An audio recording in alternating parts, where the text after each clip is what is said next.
What is up, ladies and gents? It is your friendly neighborhood BJJ podcaster, RAF ESPARZA, coming to you with another installment of The Bullpen, a joint venture between Inside BJJ and the Grappling Hour. I hope you're having a great day.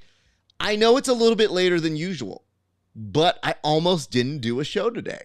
Our good friend, Tim Freeman, he messaged me and he had a message. So why don't we go to Tim right now?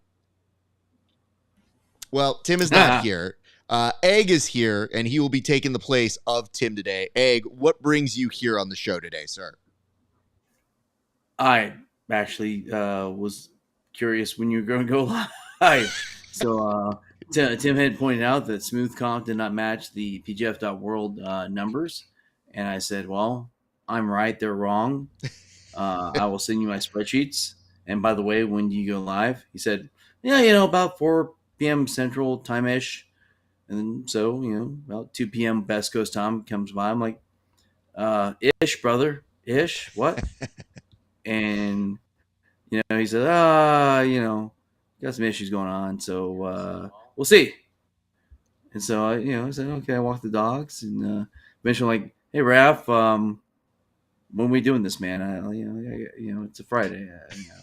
I'm so I'm glad. not that excited.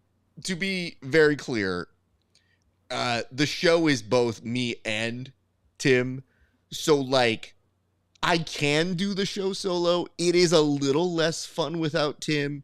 So I did weigh the consequence of not doing a show today. And I was legitimately thinking, no, maybe I won't do a show. Maybe I'll do one tomorrow. And then you messaged me like, hey, when are you going on? And I go, now? Do I have to? And I thought about it and I said, I'm committed to doing it. I do have plans a little bit later tonight, but you're right, Egg. Thank you for pressing on. Thank you for making sure that the people have their Friday installment of the Bullpen. But I got to tell you, and I don't know how this affects your life, but this travel back and forth for 5 weeks in a row, before that 2 other weeks, the media week and the draft week, how has this impacted your life when you've been traveling as much as I have been, sir? Okay, open kimono. I get up at 4 a.m. on the Wednesday of PGF Day, and then I try to get out the door by 4:40, just to try to beat the LA traffic because I'm about 40 minutes north of San Diego. So if I do that, I can get like a 4.5 hour drive there, and then it's just like so much work, and it's work we love. It's passion, but it takes your whole soul and your being. And then we, honestly, maybe we'll talk about this later, but like we've actually been getting done normally earlier, but the last week always has the goodbyes, and so, oh brother, we got done so late yesterday on Wednesday. So I get up at 4 a.m. after staying in a hotel adjacent to the location, and I drive back. And because I have to hit LA traffic, it takes at least 5 hours, and I go directly to work. It is so rough. It is so rough doing the schedule, but the thing is this: the week-long thing was easier for competitors to take a week off of work. It was easier for all of the production staff to take a week off of work. It was like a little like summer camp thing, but it was impossible for the viewers. And so I can share enough of a little bit of anonymized information. TJ sent a very amazing text to a few of us that he's been, obviously he's been in MMA, etc. forever. And he has a guy that he's been, a friend with for a long time. This was no kidding, an event. Like every week, this was something you scheduled. And he actually had issues because like I don't know when to go use the bathroom because it's that exciting and fun the whole time. And that was just like, man, that's what we want.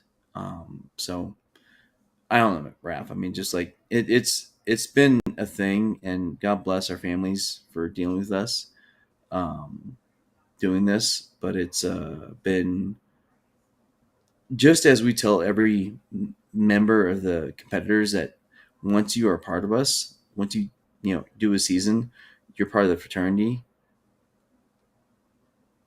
All the production staff that actually shows up, shows out, we have the passion, and everyone sees it. They know it, and we are part of what makes the PGF special. You are right about that. I would like to point out all the nice things that you say are more logistic failures for me, because 5 hours is too long to drive back home. I'm trying to make 3 hours, 40 minutes flat. And yesterday, I actually had to take a pee break. And, you have the dad gene. The dad gene can power through a lot of stuff. For me, Good time. You make good time. you got to make good time. Now, I don't have kids, but that is something I got from my dad, which is nope. Nope. We were going through it yesterday. I got to pull over. It's a gas thing. And also, I should pee. And that one break almost made it 3 hours and 50 minutes, but I made up for it on my way back over. And you better believe that I was angry when the last exit to my place here was closed off. And I go, you guys are costing me minutes. This is unacceptable. I am on track. Like, I pace myself like the best runners in long distance running. But having said that, thank you to all the families who have been very understanding. My wife included, your family, all of us. It's very difficult to do this, but I assure you, it is nice to be amongst other family when we go do these events, because we kind of all recognize what each other is sacrificing. And then it's hard to be mad when you've got professionals like TJ who are very good at traveling and being a professional and always being there, offset by like the enthusiasm of Jason Anik. And when he walks in and he's the most enthusiastic, there's a part of me that's kind of like, I'm dead inside. So him having that energy is good for the team. And it doesn't matter what you're doing. It's just him being like, well, Raf, I got to tell you, this is the best day I've ever had. And I go, all right, shut up, Anik. Let me just brood in my bad mood of setting up this thing. And then he just starts being the best energy that we could possibly have. So we've got a good family there. We're very appreciative. We got one more big show to do, but we do need to get some initial thoughts. So I'm going to put us back on the clock here in a second. Before I do, we did have some comments. I'll come to here. The first one is, this is from Brian, my social media guy, who says, Raf, I'm in bed. What the fuck? So Brian's really just complaining that he has to do the extra homework of watching the clips that are happening now, when he could have, this could have been an email, I guess is what he's trying to say. Well, joke's on you. You have to do it. This is from Egg that says, my back hates this schedule. Well, Steven, if the airlines got you home in a reasonable amount of time, not your connecting 8th flight, it might have been a little bit easier on the bag. But I will tell you, the amount of sympathy I have when I make it home and I go, well, let's see, Egg's flying. And the entire time I'm driving, Egg is, nope, I'm sorry, Steven is driving. He's flying? Yeah, he's flying. How long has he been flying for? Is this going on 8 hours now? It is not 8 hours back to where that man lives. Is he okay? So I had some feels for you, the dream. But this is one, what Willie thinks. And he says, Egg looks like a robot in Westworld, which is very funny. I said he looked like Danaher if he went on a daytime talk show and got a makeover. And then they like present him and they just go like, all right, come on out, John Danaher. And he just comes out and looks over and goes, this outfit is the worst outfit I have ever been put in. First of all, it's a little too tight. I'm not in a rash guard. And second, the jacket. It's reminiscent of when I watched Steven Seagal's Above the Law. And I said, I must go get a jacket of my own, like the protagonist in that story. Which, by the way, if I remember correctly, I don't know if it made it on air, but he 100% talked about Steven Seagal either before or during one of my interviews. And it is so etched in my core memories of what is happening in my life. when John Danaher is talking about Steven Seagal, and I go, I need to keep the straightest face possible of, yeah, for sure. This is a real thing that's happening. But nonetheless, very, very silly. Just a quick reminder. Yes. My kids try to like gaslight me. I do have hair. Hair does exist at the top of the noggin.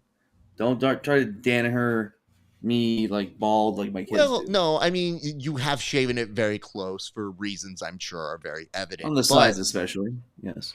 Having said that, I know you are capable of hair, and the hair is good because some people do not have hair. So you're kind of like a fake bald person, which Larry David has gone on record as to say, fake bald people make a choice, so don't group them all together. You're not one of them. But you do look very convincing with the short hair. It's just, why are the kids roasting you for not having hair, sir?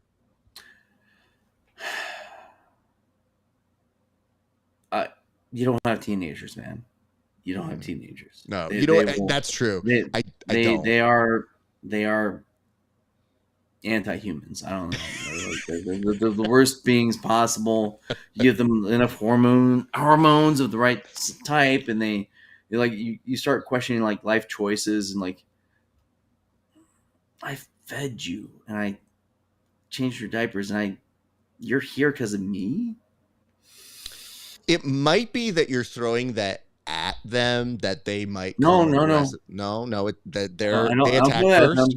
That's an internal like questioning life choices moment. Like oh no. Brian, allow me to say this. This is a heavy sentence, sir. Bald stolen valor is something that I feel like will not go down in the history books very well here, sir. So just making sure we are being very stolen clear. Valor.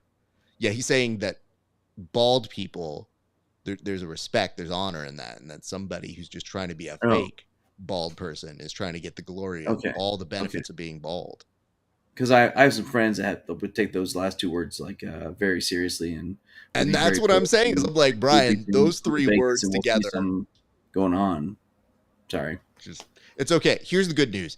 There's going to be a podcast that outs Brian Peterson sometime soon about the use of the word stolen valor, like other people. So we will come back to that.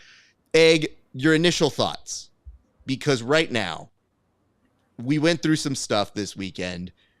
We did see the crowning of some champions, but that has larger implications for the top 8 as a whole. So what are we looking at going into the playoffs? And what are your initial thoughts from the season that we just ingested of 5 weeks and 150 matches worth of an action, sir? Okay, so you just asked a lot. Yep. I know. I'm giving you enough for 3 minutes. Go. Okay, got it. So number one, holy crap. It went to the last match. The last match. We had 150 matches to figure out which team was the winner, and it went to the last match. You can't make that happen if you want to. It just happened. And here's another fun thing. If Sergio had gone that break within a minute and tied it, they would have been tied as to who the amount of wins. So the initial tiebreaker would have also been tied. Wait, how does that happen? Hold on. What would we have done if that was the case? Because I presented that to, I'm sure you were presenting it to people, because everybody looked at me and I said, if he got it done within that first minute, it would have been 4 points, which would have been tied. And if you're telling me that they would have been tied on submissions as well. So what's the next tiebreaker? The fastest submission time? I don't know, because like they'd asked me to like hey, that's the next thing, and I'm like, okay, well, I'll start figuring it out. Holy crap, they'd be tied, and it was past a minute by that time. So like, I don't know. So with that, okay, would you have had to have been sequestered in the green room by yourself with nobody bugging you while we waited for you to go do a hand recount and looking them up one by one in the chads and saying like that was 2 minutes and 30 seconds for day one? that was 3 minutes and 45? Or do we just have to do like an EBI overtime? Is it a coin flip contest? Do we have them play Call of Duty to settle it? Because, Egg, do you understand the cluster that would have been if they did do the tie? And that everybody would have looked at each other with champagne in hand, like, Brother, I like Steven is in the chat saying like, yeah, allegedly the next thing is total mat time, and I Brandon wanted me to keep track of that a long time ago. There's no way. I can't do that with everything else. Like that's a bridge too far. I can't do it. But if you're not doing it, who's doing it? And then what would we have done? So you're telling me we would have just sat on our hands the whole time while you would go off and do some math over to the side? Is that what would have happened, Egg? I can't. I'm not in charge. I just do my job. Okay. So like I don't think so. Here's an initial thought. Like I still probably need to look back and see if there's any like forfeits or or DQs, because I think those might be less valuable, perhaps. Each team, Nick, had 33. Well, actually, not because Twister's lost. They had 32, but the Team Dahmer had 33 submissions, and Twisters had 32. And again, that's amazing. So here's the thing: like overall, we had about 60% submission rate for all matches, period, in PGF. That's insanity. I mean, the 155ers, we knew they'd be exciting, but to get those submissions, that was magic. I mean, this season, you wanted my initial thoughts. Like, this season was the best ever, period. I am willing to agree with you, even if I am actually more concerned now that we have uncovered a true problem that if you don't know, I don't assume anybody knows. Because there were times when I was doing the graphics for the numbers that you're like, that's not right. And I go, okay. And I wanted to just be like, what is it? And yell across the screen, because I know the numbers. I don't know the fourth ranking. It's not the issue on you being the problem. It's that what ends up happening is when someone says a graphic isn't correct, we're on the same team of wanting the correct numbers. So it's just me of going, instead of going over to you and going, excuse me, Egg, sorry to interrupt, guys. Hi, RAF ESPARZA, executive producer and showrunner of the Bullpen. What are the numbers? So I can go back there. Like, I try to have a professional thing. So yes, I don't just scream over, Egg, what the fuck's the number? Yeah? Okay, I'll put it on. Instead, I go, what's the number? Did you say 14? Save. Done. And then sometimes it would update live. My favorite thing is when I knew something was wrong and somebody pressed the button before I could press it. And I'd look and I'd go, no, don't do that. No, don't overpress me. Or I press the button, I'd be like, hold on. And they go, that number is correct. Yeah. Oh, did that just change? Yep. Got it. Take that. But like all of us are wearing 12 hats. So I'm just thinking like what I have to do.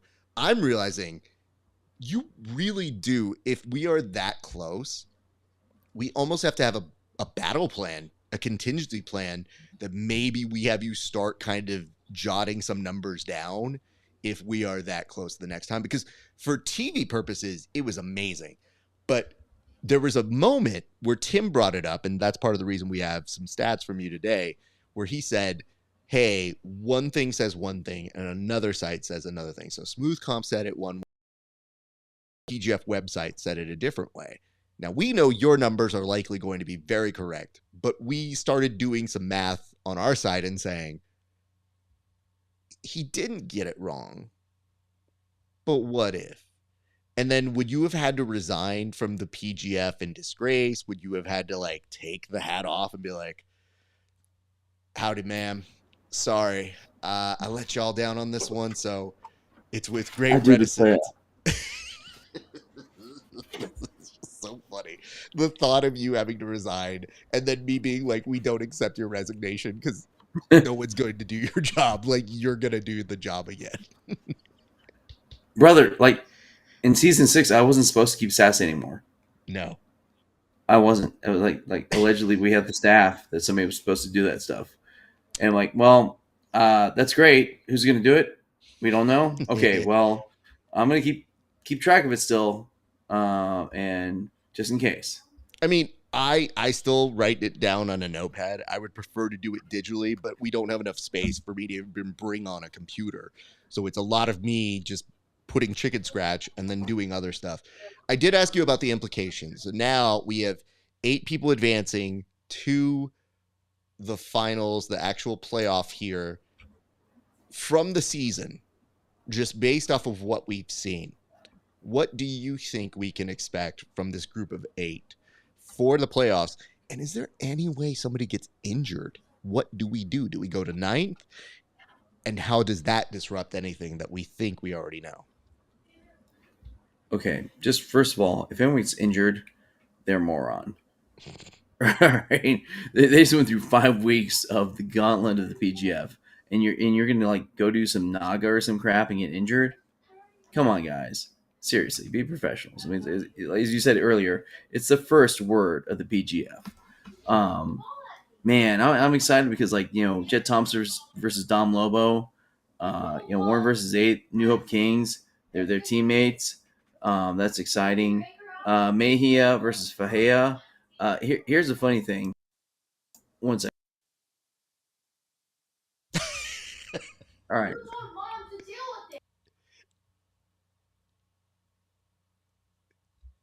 Hold on. Let me just take Sorry, this off guys. you for a second. Hold on. Let me just give you a second. I think there's no funnier thing than Egg having to be a dad on camera at the exact same time and turning this into an overdub movie for a split second. Like, if he has to do that again and he mutes himself, I'm 100% just going to talk for him with the cut up on him. But go right ahead, Egg. I apologize. You're fine. But, No one cares. It's fine. I still have 2 teenagers in the house. I mean, one's a man child bigger than me playing college football, but the last 2 are still here with hormones. So, I mean, most interesting perhaps maybe Christos versus Landon. I mean, the big slime versus the program. They were like lockstep the whole way, but they're first up against each other. That's amazing.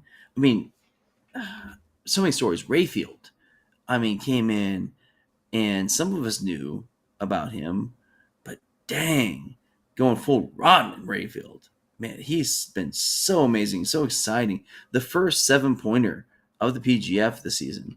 Um, and here's a funny thing, because like Mejia versus Fajea, Mejia came up to the commentary booth like, "Hey man, appreciate it. Wish could have done better on those last matches or whatever." Like, he's the dominator. He's amazing. Like, I told him, "Man, I'm so excited about your match versus Hoffa. That should be just a banger." He's like, "Nah, we'll see."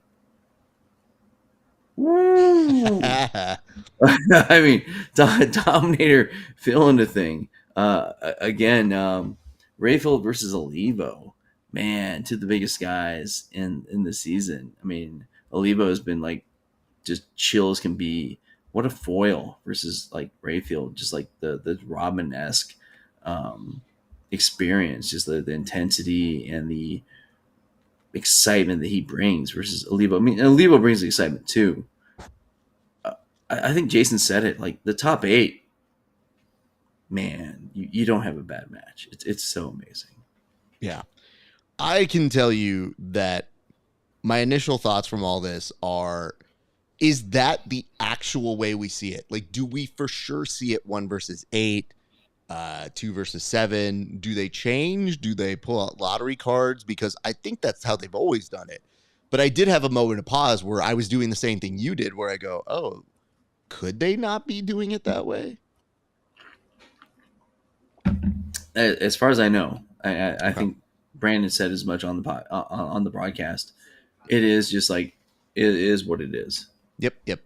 I mean, again, you mentioned in previewing some of those things, pretty dope, dude. Like, I really do feel like seeing Christos and Landon is a perfect extension of their storyline. Being so behind each other, no matter what happened, no matter how frustrated or happy or sad or intense they got, they were always good with each other. Then Mejia trying to downplay this match with Hoffa, it's like, sure, Mejia, we didn't see you in danger at all in this tournament, so you are carrying yourself high. And yes, we did see Hoffa get submitted a couple times. Was it just once? Maybe just once. But Hoffa getting submitted showed, yeah, he's human for sure. So there is a path to beating him. But that didn't mean the matches where he was in weren't intense or not exciting. That's why he had so many money bags. So he might be downplaying it, like, oh, I see the path to winning. No big deal. That still might be a heavy thing for him to have to do. So looking past that, as the athlete needs to do, and thinking about them being on that podium and visualizing themselves and saying, like, no one's going to stop me. The rest of us know that match sounds like a hell of a lot of fun. And you mentioned this. Who is Derek potentially taking on here? Chris Olivo. Okay. Now that's a fun match too, because now you've got two guys who, by all intents and purposes, should not be in the 155 division. Oh, yeah. And now you've got two people who, if they were on opposite sides, they could probably weight bully some people and get away with it and do what they need to do. So that is a fire great match. And that leaves us with one last match. What is that match? What, Jet versus Lobo? Yep.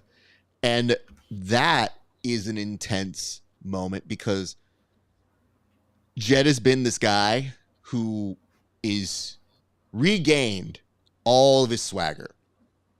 And people wondered, oh, is Jet Thompson good? What are his points? No, he still ended up number one on the points board. So yeah, those couple DQs that happened at the very beginning, they only happened because he was dominating his competition. He had a bad bounce where he couldn't go against somebody because they didn't have enough people. So we kept having all these kind of weird moments, but never looking at him like, damn, he's had a bad match or he's performed bad. He's been consistent. And it just goes to show consistency will pay off in the long term. So Jet getting this great moment and Dom being this great underdog where it looked like for a split second, we asked who was going to be the bubble boy. And Tim got it right on the money when he said Lobo, because Lobo snuck right in there. He had great matches, got some kills at very pivotal times. And it was close because Matt Mash was giving everything he could to try and make that. Anthony Molina Valdez was right in the running, had a great beginning of the tournament. Toward the end, wasn't scoring enough points to keep him in that consideration. And then you had some people who realized it was the last day, and Sergio giving it a run for the money. Like all these guys, even Mike John having to make the choice, I'm going to go for the team. So all these different scenarios played out so well that we've got some great narratives, I think, coming up. And we do have Nick Saff who's saying Mejia wins the whole thing. Egg, before we move on, what do you think the odds are that Mejia wins the whole thing? 45%. 45. Okay. I mean, I give him almost even 50-50. The Dominator came in, but like, man, Rayfield's exciting as can be, and Jet's still there. I mean, 45 might be too generous. However, just per the moniker, the Dominator has been dominating. I mean, he finds a way. I mean, Jet has been the dominator of the back control the whole season, but Dom doesn't just get back control; he also gets the finishes at a higher percentage. I mean, Jet obviously had a long string of RNCs towards the end. Man, Mejia, I'm not betting against Mejia. Period. But I mean, but yeah, I know. It's tough because hey, Jason Anik got it right. This top 8 is legit. The whole crew, Yeah. top to bottom, anyone could do it. But I'll give the Dominators props. I give them 45%. That's in any like 8-person tournament bracket. That's being very generous. Just saying. The Dream coming in with a big whoa statement. I think it's because he started thinking about what a percentage, that piece of the pie you gave the Dominator, which only leaves a certain amount for a Jet Thompson. And when there's 6 other people on the board, that's a big chunk that you did give him. So you were starting to rethink that number. We can always come back to it a little bit later. But I do want to say this. The thing to consider is Jet Thompson has been dominant, but now we're in a place where you don't have to win regulation. You can win in overtime. His back control among the best, but if he's off. And an off night for Jet Thompson doesn't mean you lose because you're worse. It means you're off because of time. It can happen. So it's not a foregone conclusion. It's going to be interesting to see. And maybe Dom has a good night. Maybe Chris starts overperforming. Maybe Christos, the game himself, figures out a way to win. Or Landon just continues to go after people's legs and chops his way on over. There's a lot of different scenarios that play out here. And it's still at the point now, Egg, where we're talking about this and we're starting to think, I think I'm seeing how this is playing out. I think I see a couple different scenarios, and there's still the Derek Rayfield equation, where you think he's a big problem for people. So here's the fun thing, though, is that Jet is number 1, Mejia is number 2, so they're on opposite sides of the bracket. Mm-hmm. Whereas Rayfield, number 3, he's on Jet's side. So it could be that we see in the semis a Jet versus Rayfield match, which kind of gives you that 45%, because those two guys can't. You don't need to justify me the 45%. I just know the real gift that you gave the rest of us was you have to sit with 45% for the rest of the day, because we didn't say you have to pick that number. That's going to be you thinking about it at brunch. You're going to pick up on a Sunday a nice little waffle. You're going to be like, is it 40? Might be closer to 40. More syrup? I don't know. Maybe. I mean, no syrup. I'm cooking steak and eggs at home. I'm not getting a little cafe bodega steak and eggs tomorrow. I'm cooking my own. I wanted to give you a nice night out, a nice place to go. Why don't we do this? Why don't we look at some of the highlights from this week? So I pulled up some of the best of, and I want to give Egg you an opportunity to take us through, because you were on commentary, but a lot of times you have to do work that tells the people what they can. So I thought what I would do. You saw the other one. I don't want to do that one again, because we've knocked that one out of the park. It's so good. It is so good. So good. These are some clips from the last week, but I'm going to go ahead and bring this up, and I'm going to pull up the clip that happened from this week. And I'd love for you to just take me through your initial thoughts on these 5 submissions, the top 5 submissions from week number 5, sir.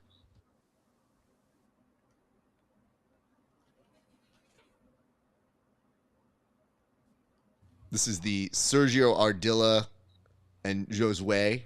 Oh, yeah. Match. So the big thing there was that, we talked about, every free agent has kind of knocking the rust off hangover situation where it becomes real. I've seen the PGF. Yeah, it's great. Oh, crap. The PGF's a thing. And Sergio had that a little bit his first time, but he took out, Josue, pardon me, because I'm not great at, Portuguese. But a thing that surprised me about Sergio, he's a collegiate All-American wrestler, and it seemed like he sat every time, but he definitely put the points on the board here, because that was the mission. The mission was points on the board. Got the leg lock, sweet. I think one thing to consider for that is also the fact that he recognized the more time he's going to wrestle, the less time he has to maybe get the submission. So might as well just get straight to it. But yes, there was some discussion as well on points. in terms of not points. I'm sorry. There were discussions on time for stall calls and all that sort of stuff. So those are definitely part Yeah. of the factors that I think go into it. But why don't we go to this next submission highlight? This, sir, coming up right here is going to be Derek Rayfield getting it done very quickly, sir. Is that Jet That's Jet versus and Wacker? that's Mike Wacker. Yeah. I mean, Jet, we've always known has had the Oki lock. I mean, he finished at least two, if not three, different like highly competitive, like world level black belts with Aoki locks in PGF season 6, and it seemed like about starting week 3 to week 4, he became the you know Jet of old, and that's his play right there. He loves pulling guard. He gets the ankle, and I have his instructional on BJJ Fanatics about the Aoki lock and ankle locks. I'm not saying I can do it, but I bought it, and you probably should too because he's just deadly. Wacker, I mean, in 2009 Grappler's Quest, he took out Ryan Hall, which again, as the commission said, everyone should take notice of. 2021 CJJ semifinalist. He's legit, the leader of Black Hole Jiu Jitsu, Matt Mash's coach. But the kid, Jet, a beast, period. Let's move now to the next highlight, which is Matt Mash versus Dom Lobo. And I said, Mash, he was like the first person out. Dom Lobo was on the bubble, and here he is. He's making it happen. If Hafa Fahea was not the must-see TV guy he is, Matt Mash would have been the star of the PGF because he brings that same mentality, like constantly going here. But obviously, he gets Dom Lobo, and it's such a huge thing because at that point in time, with that break, he had the person versus person, tiebreaker. They were tied, and Mash also had more submissions, and so he found his way into the playoffs. Here we have I don't want to use his dang nickname because that seems dangerous to me. But DeGraff, the latest free agent, questionable situation with New Wave, bringing another guy there against Zach Schneider, and got the Tarico Plaza, which was amazing. Serious. I felt bad because Zach was such an amazing family man and veteran and just a great dude. I loved having his kids there during some of the interviews, and that was amazing. But DeGraff came in, and man, he was the free agent they needed. He didn't have any hangover, no rust. He came in and put points on the board. And when it came to the very end, he said, "No points on me, sir."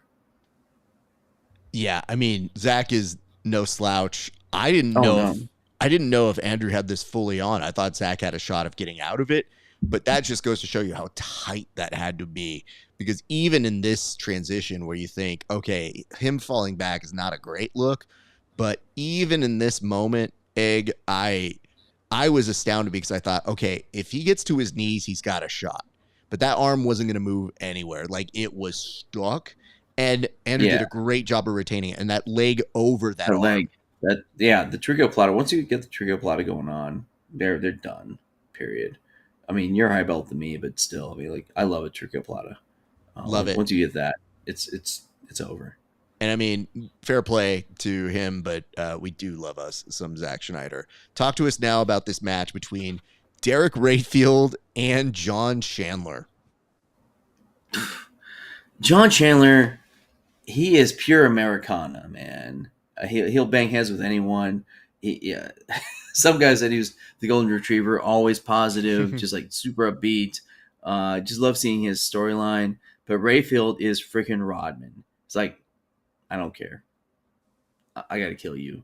And this is like his anaconda with the legs over top. I'd actually put in my like player info sheets. He said that a number of times. He just gets that in there, uses the legs to get extra leverage, and then he has a little like a little bit of show. But like, man, I got so many points, I can't do it on one hand. I have to use the second hand. Oh, what happened? I have to No, be he's honest, that to me was really the highlight. Like, the submission's all right. This was really the moment. Like, this is the replay that I would have done. yeah. Even robbing us of that a second time here. Look, just all of its glory. Look at this wonderfulness. The way that Rodman just delights Oh, us with, it's like, like I have fingers and they wouldn't. Oh my God, I can count with these things? Good Lord, who knew that's what digits do? Love that. And you know what? Not to discount anything else, he's definitely a very good grappler. This showed me the way that Derek has turned into an entertainer as well. So I've appreciated that because yes. it's unquestionable that he's good at jiu-jitsu, but to be a good performer is a very high task. And I think that Derek very much stepped into his own more as a performer than even as a grappler, because those in the know that dude is pretty good. So let's return to the board now. We'll advance it from PGF and replay to some updates outside of the world of PGF, but don't worry, friends, we will return to it. Let's go to this, the CJI updates. One of the things I wanted to bring up to you, Egg, is the fact that Craig was alluding on Reddit to the fact that they are likely going to lose $800K, $800,000 for CJI2. And part of that is because they've turned down major deals with big networks because they want to try and keep it free and accessible to all. After he said that, there was a post this week that said, should we sell out? Meaning, I think they're entertaining some offers because they thought they would get more money from the sales. Right now, they said 51,000 is not a lot of tickets sold, which if you ask me for jiu-jitsu, that's a lot of tickets that have been sold. So it's a managing of expectations and streaming deals and opportunities and money on the table. With all that information, what are your initial responses to all of that? Well, first, I think they intentionally, obviously, they went after ADCC with number one. So they already had people that were willing to shell out a lot of money for ADCC tickets, and then a number of those people I know also shelled out money for CGI tickets. I think IBJJF Worlds is at the same time, Yeah. but it's not the same cachet of ADCC. So maybe those guys are like, we prefer the gi, yay, and just stay there. I'll tell you right now. Luckily, last season I was going to come help you guys out regardless, but I also happened to win Alex Windling's giveaway, and so that's why I went to CJI. So I made the drive. Now they're asking like 300 plus for a ticket. Like, I've asked a lot from my family. No. And that's kind of the thing. Like, when you start putting up that premium price, you need to make sure that you can attract those people. And again, I think they had more opportunity when the ADCC was at the same place. That said, if they have the funding, okay, lose the money if you want the cachet and the added brand recognition. Okay, fine. I mean, go ahead. Sorry. No, I was just going to say, I think an additional factor that people have not taken into consideration that much is in this economy, no. Yeah. I think people have a certain amount of disposable income. And if they are making that journey to that IBJJF weekend, that con that they have, I think they are specifically going for that. And the disposable cash becomes way more yikes and evaporates because think of how much money you have to spend to go to that thing, period. Hotel, car rentals, food. Vegas Flights. is definitely cheaper right now, but that doesn't mean it's cheap. So everybody looking for deals around the same time. I think people are saying, you mentioned this. Yes, I looked at some of those prices, $350. But if you think about it, it's $350 for 2 days, which actually is not the worst price ticket, but it does look like they were trying to charge more for it. And I see that's where they've been struggling on the sales because most of their balcony tickets and all their to get in the door prices have been right on the money. But I will say this. I cannot emphasize this enough. 5,100 tickets is not nothing in jiu-jitsu. Nobody's doing those numbers. So really, for me, Craig's insistence on keeping this free to all is the bigger problem. Because if there's 7 figures on the table, they have the right demos. They need to sell that. And I think that it rises all tides. I know it's a small inconvenience. Some of you guys will pirate it anyway. But I really do feel like we've seen what the UFC could sell for. And while we are not in that league, with something with an attractive demo, it is worthwhile to at least say once a year we do this show and that's how you pay for it. Because I don't know that we remedy the problem if we just keep doing patchwork. I think if we can up our value, other people can charge more for their things and we can get TV distribution because we are an all year sport. Yeah. Other things have a certain window, and that is maybe the one limitation we have for the PGF right now. But I tell you this, it is going fast. They literally sold their 3rd team. So if you do that math, maybe 3 teams isn't the only amount of teams that they're going to sell. Just saying. So It's those not. PGF travel weeks might become a little bit bigger. I guess what I'm trying to point out to people is, Craig, if you're listening, make the distribution deal. If someone has even floated a 6-figure deal, a high 6-figure deal, you have offset your costs. I know it's fuck it. I'll just incur the costs. But it is a not long-term business model. And maybe you're not here to oversee it, but somebody else should be because it's got attention. It's the right format. And I can guarantee, even if it is awkward, it will get the attention it deserves. I really do feel like this is one of the best things that we've had in a minute. And they had teased going back to the straight up 2-division tournament. I think we owe it to try and do it again. That's just my opinion on that. But Raph, just to counterpoint just a bit, I mean, with this new format, with the team format, maybe it's worth seeing how the Gen Pop writ large reacts to it, but by giving them the most exposure it could have to see which one the masses truly appreciate more. I don't disagree No, with that at all. I just feel like it has the marketability just from Craig's silly videos, 11 million views from those yeah, things on just one distribution channel. Those are different sports numbers. Like, it just yes, tells me you have to be able to find the right partner. And maybe it's not Paramount Plus because they don't pay money right now. I'm just going to be real honest. I yeah. think they spent too much. But ESPN's doing deals. Everybody's doing a deal because they like sports. It's just a matter of finding that right partner. And maybe we don't have it, but those numbers help us to get it. So if I'm Craig, at the very least, if I'm thinking about the future, think about some way to make that work. Why don't we move on to our next one, which is this of No Kings. It was announced that UFC BJJ will likely not feature Gordon Ryan, not just because deals didn't go through, but Claudia, while in an interview, seemed to allege that people who have not utilized steroids are the focus. So she's saying somebody like Gordon, who has been very forthcoming and admitted that he has used steroids, would not likely be a person on that. So, with that in mind, what are your initial reactions? Because doesn't that seem to cut off a fair amount of the people in our sport, Egg? Raph, that's a crutch. They don't want somebody that's bigger than them. Period. That's what it is. Gordon Ryan is the king. Period. And they don't want to bring in somebody that could have more control than they would of the narrative. I got it. What Willie thinks.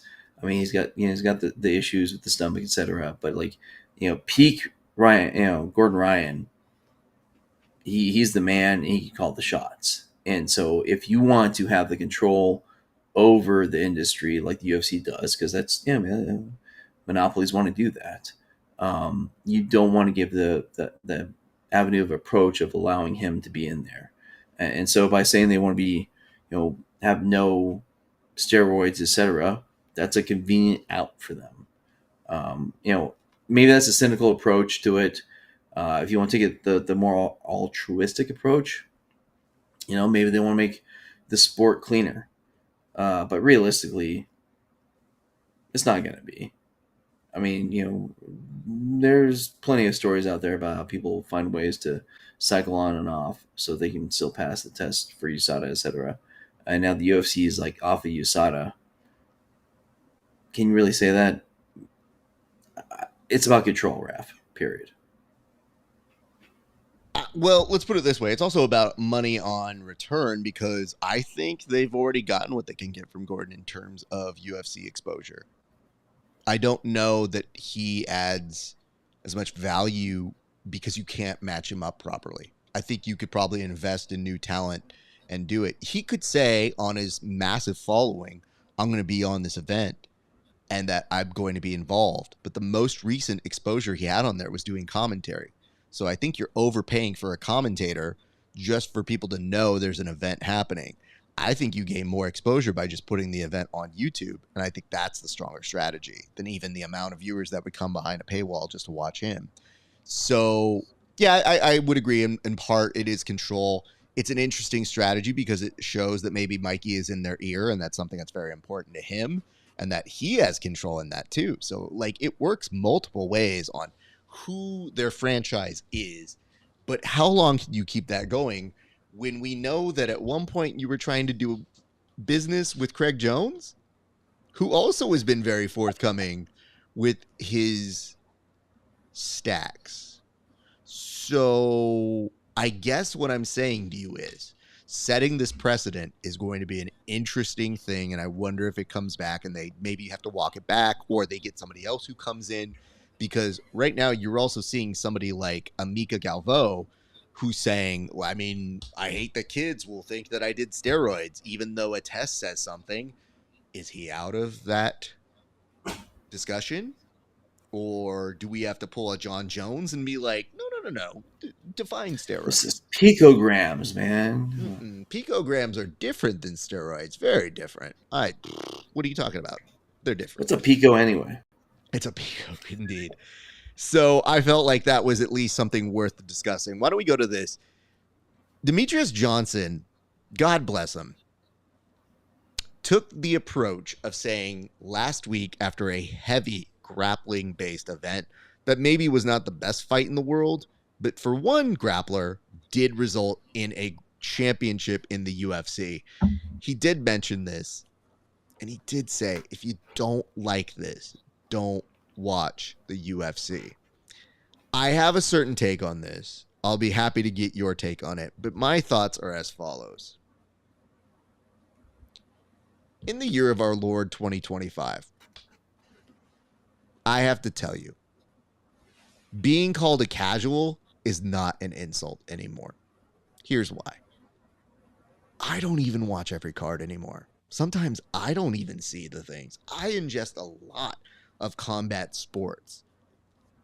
In this day and age, when we've talked about different things going to different streaming platforms and even still ordering it and having to keep up with these ridiculously low common denominator cards, being a casual is not even an offensive thing. So Demetrius Johnson trying to make this appeal to the core audience of the UFC over the years, I'm not even sure they're all there. I think we have a very different demo than we did 10 years ago, and in some ways that's better, and in other ways, god awful. But being called a casual now, not the same when you were in the Conor McGregor era. Like, that was a fun way to tell people that. Now, if you look at my viewing habits, I might be a casual, but the difference is I was the demo, and a lot of us helped to get this base so that it would become a big thing. But Demetrius Johnson going on this crusade just made me think, oh, this poor dude. This poor goat just having to go out there and try and talk to these kids and be like, hey guys, but like MMA for real, not for bad. Enjoy the grappling. It's part of it too. It's like, bro, they're just going to complain. You just need to stay strong and say, here's why you should do grappling and here's why it's important.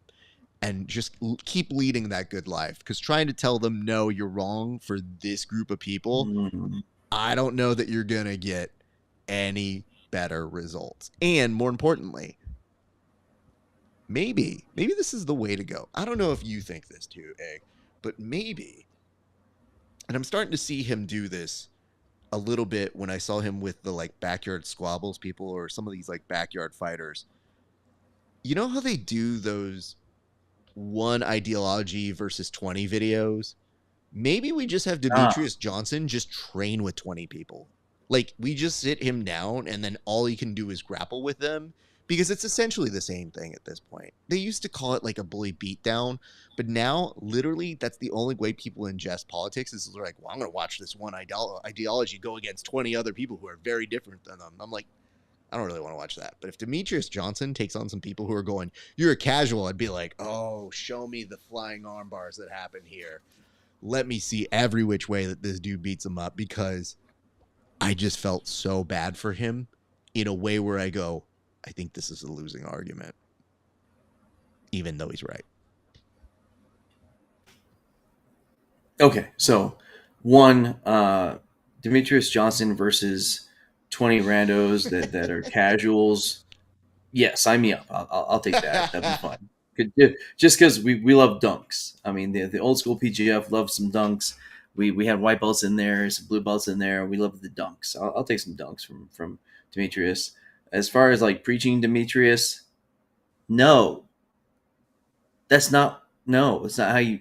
That's not marketing. I mean, here's a fun little thought. The Marine Corps says you don't have what it takes to be a Marine. So yeah, you're gonna get a certain percentage of the population, like 0.5% of the population. Like what? No, I have what it takes. I'm jump on in. Demetrius, we're past that. We are past calling people casuals to challenge them to be more fans. We want the casuals. That's the answer. That's how we get bigger. That's how the PGF was partially designed. It's like we want people. I want my mother-in-law to be excited about a freaking grappling match or an MMA match if I'm UFC because that's what I care about. I want those people to care. Who watches the NFL and has fantasy football teams? Not people that play the NFL. And only a portion of them played high school football. We want the fans that are just having fun. Hey, I'm sorry, I love grappling, and good grappling is control and is somewhat boring because you're smashing people. But if you want fans, if you want excitement, if you want entertainment, because guess what, brother, you're in the entertainment business. So entertain and Well, accept the fact that people want to be entertained. Period. thank you. Thank you, Egg, for that. Why don't we move on? I think we've yelled at this poor goat too. I just felt bad for him. I just saw him do it because he started his video. He's just all like playing it up, just being like, guys, and I looked at him and I go, you know what? Maybe I was like that 10 years ago too, but I feel like I've settled into a good place of, yeah, I'd love for you guys to watch. If you don't want to watch grappling, there's going to be a new grappler born sometime that is going to dig this product. I think the more exposure they get to it, the more they're going to like it. I really do firmly believe that. It's just a matter of, yeah, exciting things like PGF, big events like Craig Jones Invitational, our Olympics, like the ADCC, IBJJF, Yes. which Nick did mention. Jiu-Jitsu Con has 12,500 competitors over 6 events that weekend. That's been a big thing where people have said the gi's dead. Oh no. It's not that it's dead. It's just, I think a lot of us go, why? Why are you there? And is that the real cross demo that you get that would want to go see the Craig Jones Invitational? And another thing to consider, maybe you just can't predict what the walk-in value is going to be, but I think you're going to get some walk-ins from that. I think Yeah. because they're out there, you just can't count on that, and maybe that's not the same price that you thought you would be getting. But I think they will do just fine. 5,100 is a good number, and you can show me other organizations that are doing more than 5,100 for their businesses for jiu-jitsu, and I'd be hard-pressed to say anything. So let's do this. We're now going to move to our next topic, which is Fight Pass. I was talking with Egg a little bit off air because this is one that just broke out today. This is, according to reports, ESPN is in active talks to acquire UFC Fight Pass. Multiple sources confirm the plan is to fold the archive and select live content into ESPN's new direct-to-consumer app. Discussions are also advanced but not finalized, with ESPN also eyeing the WWE Vault that is currently on Peacock. That comes compliments of Blake Axe Avion, and I'm astounded they would find more ways to make money off of lots of things that people watch. Egg, what is your initial reaction to ESPN possibly gobbling up the historical, I don't even know what to call it, out of date? I can't believe I still have this app, but I'm trying to support Polaris and EBI. I think I pay $9.99 a month, being gobbled up Yeah. by the ESPN direct-to-consumer app. Well, so partially, I'm admittedly confused. I got a 20-pound brand, got a 5 degrees. The ESPN direct-to-consumer app, that's not ESPN Plus. No. That's not ESPN Plus, and so that's like because Wait I for already that, paid. because ESPN Plus does that in addition to what you should have, which is ESPN cable. So if you make those things happen, ESPN is the plus, thus plus. So you don't necessarily get everything that would air on ESPN, the channel. Even though you get a lot of it, sometimes you don't get all of it. This is where it's confusing. I've never had this problem because I also have cable, but you told me you cut the cord. So has there ever been an ESPN thing that you try to find on ESPN Plus and somebody says you got to watch this on ESPN and you're looking at ESPN Plus and it's not there? Has that ever happened to you, or is it just all the programming is fit perfectly for you? I think most of it has been on ESPN Plus. Just so sorry. What Willie thinks is please no. And I think he's getting ahead of us, but go ahead, Egg. This is too much. I mean, like I already said, because like I have to research all the athletes. I have the UFC Fight Pass. I have ESPN Plus. I have Enigma. I have Flow Grappling. I have like every freaking possible subscription there is. No Moss. Holy crap! Stop. I mean, I don't know. I mean, if UFC Fight Pass was folded into ESPN Plus, and so instead of paying the extra $10 a month I pay for UFC Fight Pass, I just pay the same for ESPN Plus. I guess sure, okay, fine. But man, I cut the cable long ago because I thought I'd save money. I just have like 20 plus subscriptions now. I don't think I'm saving any money. No, probably not. And you know what? I always think it's just going to continue to get worse. So I really think you're going to have to make some bold choices. But yes, to be a UFC fan, it looks like you may not be cutting that ESPN Plus package. And if you, I mean, I'm more concerned about your Polaris and your Fury Grappling and your other properties that were EBI, Combat Jiu-Jitsu, that number one, number two for me were successful ventures for Fight Pass and really compelled me to keep Fight Pass that whole time. I felt 100%. Like I could have cut that, especially once they went to ESPN Plus and they started having events there. I just thought like I would cancel it, but now I don't even need the library because a lot of the library finds itself onto ESPN Plus that is current. So they don't really lose the pay-per-views. They stay on there for a while. And I thought, man, maybe I should cut the UFC Fight Pass. And then I didn't want to do that to the grappling side. I said, nah, I still want to show up, be somebody who's supporting grappling, trying to give that there. And I don't know. I don't know if they get gobbled up or they have to find new distribution. If you're Flow, are you looking at this very carefully and saying like, no, please don't. That'd be great for us. Or are you looking at it like we don't have the money to acquire some of these things? So there's all that's going to come in. Egg, I do want to take us to some match of the weeks. So what I'm going to do right now is I'm going to put us together And I'm going to go over some match footage. Now, you called, I'm not going to do this one, despite how much it makes you giggle. I am going to pull up the matches that you requested. So this is Derek Rayfield versus Hoffa. Why don't you take us through why this was your match of the week, sir? I mean, the first impression is like Derek Rayfield is massive for this weight class. I mean, in the PGF, it's known that you only have to weigh in once. He actually weighed in week 1 because he was a free agent. He came in week 2. Obviously, he is huge. His 2 times he got shut down in the CJJ Worlds was because he ran into Ryan Aitken, our season 7 205 champion. Hafa Fahera is one of the, I think he's the smallest guy in this season. But he's like, man, he's Bruce Lee, man. He's like, he flows like water. And Rayfield tries to big brother him, and he just flowed. I mean, the fact that he had him, in this Anaconda attempt or Darce, pardon me, I'm forgetting which one it was, a couple times was pretty huge. But they kept flowing, and with Rayfield, man, he's the man. Hold on. Did he just wave at the camera here? Yes.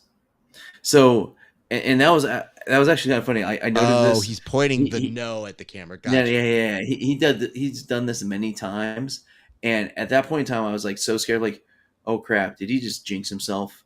Because it looked for a second like he might have just jinxed himself. Because Hoffa loves doing that. Like, oh, they got his ankle. No. You got my arm. No. Like, that's a whole lot of man that's got your arm, brother. He about to break it. No. And he was right. I just don't want this to happen where, when they put up that famous quotation, what are you going to do? Stab me? Stabbing victim. Like, that's what I don't want. Yes. Because when I see something like this, my brain goes to comic incongruity and thinking like, uh-oh, that's not going to be fun to watch. I don't want to see him lose like that. I want to see him lose because he just wasn't as good that day, not because he was showing off. And yes, that is part of the appeal. Like, that is part of why he's compelling to watch, is you have those moments that oscillate between the two. That was 100% my heart and my thoughts as I was saying, like, oh no. But continue, because it was back and forth the whole time. That's what made this match. Is that he somehow found a way. I think he stepped over his back twice because Rafael kept following him. Eventually we'll see. I'm gonna skip ahead. So he goes up the leg. That's fine. You're not gonna break his leg. It's almost impossible. I mean, Christos did it because he's a G. But I mean, here's the thing. At one point in time, Hoffa had Rayfield and Anaconda. That was legit. Rayfield had Hoffa in a reverse triangle that his face was like beet red, but he somehow found a way. This is back and forth. They had so much respect after each other afterwards. The little man getting the respect from Rodman. I mean, I think they got 4 different money bags, the most money bags of any match. Go ahead. This is the first time we've ever had quad money bags, correct? 100%. I mean, So Rayfield had an insane day. I mean, he had the first 7-pointer of the day. He was part of the first, quad money bag match. I mean, Nick Soff is in the chat, and man, hats off to you, sir. I mean, legit, your match versus Hoffa was one of the best in PGF history. This is probably better. This is probably one of the best ever. Well, I would say that was your pick for match of the week. I have a different pick for match of the week, and for a very different reason. Like, unquestionably, that is a 4 money bagger. Like, it is a legendary match, one of our best displays at the PGF. My pick for match of the week is this. If you know that you are on the brink of extinction, and you know that there's a possibility you can maybe get those points, but maybe they're just not happening, and maybe you're a little frustrated by that, but you want to make a statement, then you, my friend, need to go out like Matt Mash. Matt Mash went on a kamikaze, I'm just going to go balls to the wall last day. And I have to give him his respect, while at the same time noting that Christos is the game. He knows how to play it. He was not getting stall calls, and for good reason, because he would make small adjustments. But there were some people in the audience, I'll let you believe who they are. It's not hard to imagine who they would be. But they were saying, why aren't there stall calls?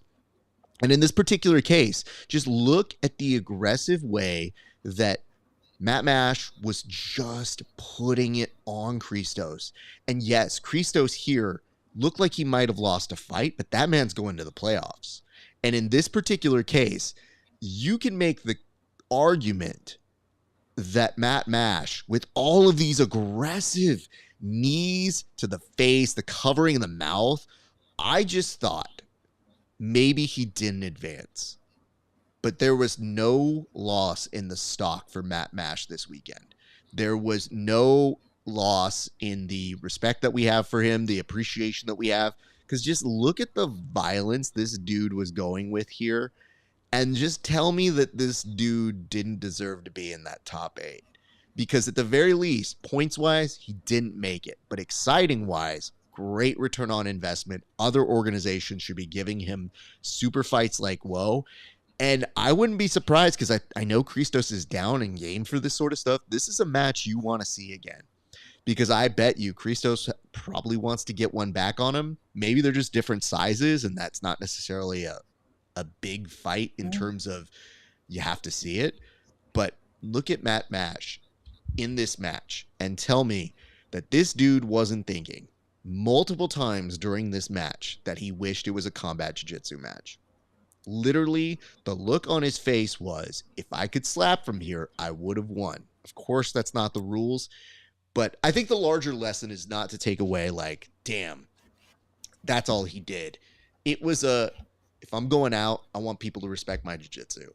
And I definitely observed it. I sent him a note, just told him exactly what I'm pretty much saying here, which is, head up high, man. You crushed it. You made a great use of your opportunity. And I think you're going to have people very invested in what your next step is. So big props and congratulations to Matt Mash on an excellent PGF run. But of course, he will not advance. Christos will advance. And I wonder if this performance will make Christos all the spicier when he comes back at it. So there's a lot of implications on this. I just want to get back to our board here for just a second before we close things up and give a couple comments their due. But as we move over to gallery right now, before we close up, this comes from CPT Tetris, and it says, "What's up, guys? Thanks for all of your hard work with the PGF." Thank you very much for that. Appreciate it. We definitely enjoyed our season. It was incredible. It was super fun. It was intense. It's still not over, so it's kind of hard for me to look at it in the rear view when I have a calendar and a hotel reservation already telling me that I'll be back there sooner than I think I am. So there is all of that. But yeah, I mean, we had some great moments throughout the season, and we thank you guys for acknowledging our hard work. Egg here, been killing it with the stats from day one, and now has such a venue. And dude, the graphics, not for nothing, those Bubble Watch graphics, those were pretty good. I like those. I think simple and clean. I think you did that very well. And it says, I'm looking forward to the playoffs as well. 3 more weeks. Jeez. No. 3 weeks are good. No, not even Like close that. to 3 weeks, man. It's definitely closer than that, but I can use the time. So I'm very pleased it's a little bit away.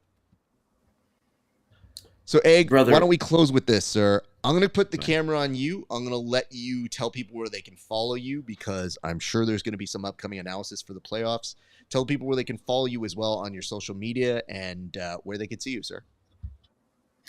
All right, folks, I appreciate all y'all supporting the PGF. I am the #1 super fan from day one, from season 1. I used to be you. I was on the chat, and now I am here, part of it. So if you want to see my analysis, eggheadwarrior.com, eggheadwarrior.com. You can follow me on Instagram, eggheadwarrior, or egghead jiu-jitsu. I try to do both. Here's the thing. It's all about you, period. The passion we have, We care about you, the fans, and that's what it's all about. And thank you so much. And just since I have a moment, Matt Mash, brother, I am such a fan, no question. Man, you're not, Officer Grimy. You're Captain Grimy after that match. I loved it as an old wrestler. Man, all the cross faces, man, it was money. I loved it. So good stuff, brother. And hey, to all the PGF competitors, we are all fans of you.